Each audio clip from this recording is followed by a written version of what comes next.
ప్రతివాడిని వాడి పైవాడు దోచుకుంటాడు. మనల్ని దొర దోచుకుంటే దొరని గోల్కొండ నవాబు దోచుకుంటాడు.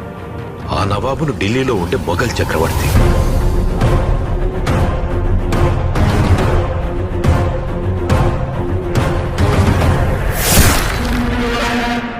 మన పైనున్న ఈ దొంగలందరినీ దోచుకోవడానికి ఆ భగవంతుడు ఖచ్చితంగా ఒకరిని పంపిస్తాడు.